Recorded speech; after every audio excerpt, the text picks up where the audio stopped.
Hi friends, today we are discussing simplify x power of a by x power of b whole power of a into x power of b by x power of a whole power of a into x power of a by x power of a in whole power of b, that is equal to x power of a into a divided by x power of b into a, then into x power of b into a by x power of a into x power of a into b by x power of a into b.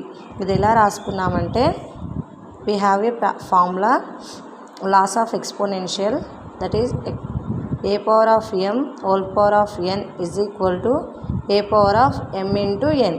ఇలా substitute చేసుకుంటే ఈ formula ఎలా ఉందంటే x power of a by x power of b whole power of a అంటే a power of m whole power of n formula substitute చేస్తే ఈ problem solve అవుతుంది. So then we have to next step x power of a square by x power of ab into x power of ab by x power of a square into x power of ab by x power of ab. We have to cancel the cross product. ఓకేనా, x power of ab cancel, x power of a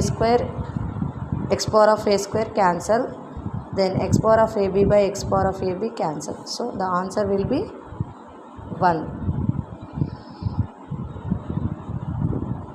Okay na friends, bye.